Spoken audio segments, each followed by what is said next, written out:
Now, today's video we're going to talk about how to cross tomatoes, also potatoes and aubergines, and also peppers as well. First of all, none of those will cross with each other because they belong to different species within the family. But for instance, let's talk about tomatoes. With all of them actually we have the flower is perfect. That means that there's a male part and a female part within one flower. And what also happens is you have, of course, the stigma, which is a tube. And then you have the anthers, and in this case with these flowers it's surrounding tightly usually the stigma, and it sheds pollen inwardly. So when the flower actually hangs down like this and you shake it a little bit, the pollen is inwardly released onto the stigma, so it's actually touching the stigma. And we need to be able to go into the flower and take away all the anthers before the pollen is shed onto the stigma, and I'll show you that now in a minute as well. There are some cases where the tomato there will be different varieties where the stigma is slightly protruding, and in some countries you can get quite a few tomatoes will actually cross with each other. But for instance, Switzerland and Ireland and Europe, we don't have that problem. There's no real pollination going on. So the protruding stigma, you might have 5% pollination or natural crosses occurring. Now, first of all, we need to select the right kind of flower to make sure that the actual pollen hasn't released on the stigma yet. The stigma is already receptive, but for instance, this one here is still, the petals are green, so that would be way too early. This one here is a good candidate for pollen, but the petals and the pollen petals have opened and the pollen has already released onto the stigma. And this one here is just about still okay. And this one here is a little bit early, just so that you know the differences. And what we need to do is we need to just very gently pull off the entire casing, and you can see here we're left with just the stigma. Now, since in this case I'm going to do a cross between a different variety of tomato and this variety here, I've taken and selected a different flower. But the flower really needs to be open in order for the pollen to already have shed as well. And what I do is I generally pull off the whole thing, and I actually cheat a little bit because I just stick on to get the petals. But what I do is I stick on this anther tube very, very carefully, and it doesn't always work, onto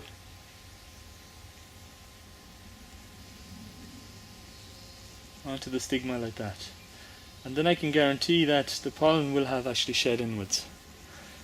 Now what you can also do is, because this flower will not be pollinated anymore, it's not very interesting for bees or insects, what you can also do is, of course, 3 or 4 times a day go in there and just open up the anthers.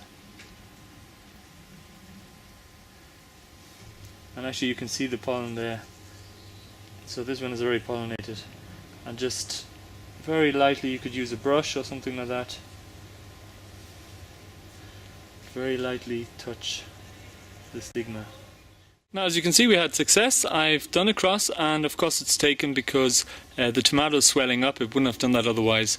I also labelled it as well, just to be sure I know where to find it, and the people here will also give it to me when they harvesting as well. The important thing here is that we want to make sure that we eventually stabilize this. So I'm going to grow out all the seeds of this one tomato, and I'll eventually in future years will be able to make a stable heirloom variety as well, and that's what I plan to do with all the different vegetables that I'm crossing as well. Now we're here with some aubergines I planted earlier, and the first thing I wanted to mention is that all the plants that don't have tightly fused anthers around the stigma, you have to kind of do a system of bagging, and the reason for that is, and I'll show you that now in a minute, the reason for that is, of course, that foreign pollen can land on the cross, and then you don't know whether you had the cross that you intended or a totally different cross. Now this is only a problem if you have more than one variety of, let's say, aubergines growing in your area. We have a lot of Colorado potato beetle here. Maybe I'll just quickly show you that as well. I need to get rid of them. actually, because they will munch up my aubergines in no time whatsoever. Now we'll have a look at peppers and see what they look like. This is actually going to be used as an example for all the other plants as well. It's very similar, so I'm not going to go into too much detail on the other ones. But all you have to do is, now I've taken off the leaves here because I only have the smaller bag. If I had a bigger bag I could just put it over the whole leaves as well. But it's very, very simple. First of all, here we have a flower that is already open, and you can see that these are the anthers, and any kind of bee could have landed on there and in between here added some pollen. There's a good chance that that could have happened. So what we're going to do is we're going to just put a bag on top of the actual flower, nice and loose.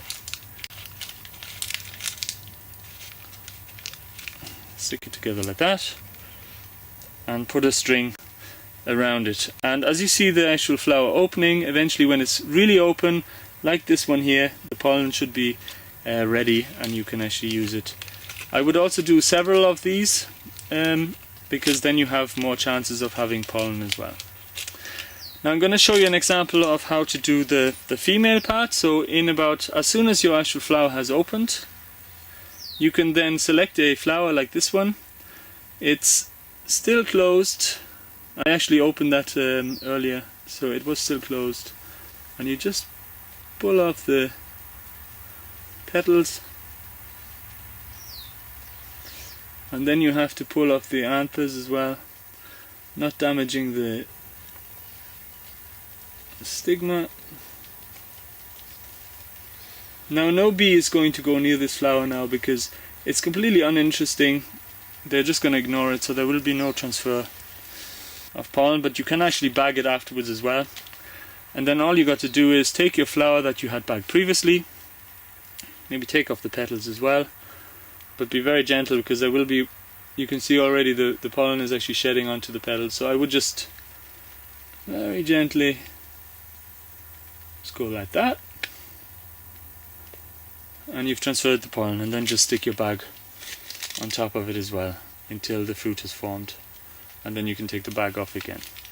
And that's all there really is to bagging flowers properly.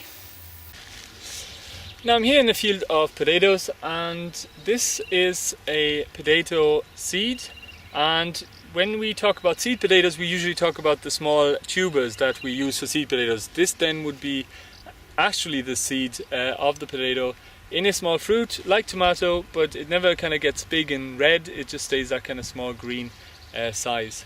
And that's important because, first of all, this is the flower and slightly protruding stigma and fused cones pretty much, so pollination is about 5%.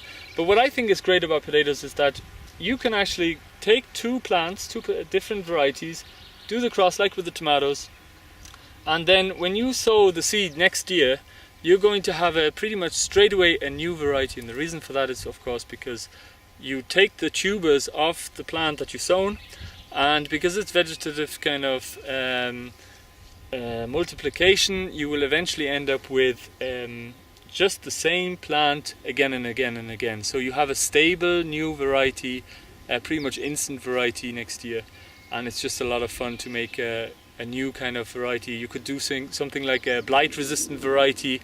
There are many possibilities with potatoes. So I hope you enjoyed this video as always, and if you have any questions, if I wasn't clear on something, sometimes it's difficult to explain all this thing about the breeding, then ask away down below in the comment, and thanks for watching.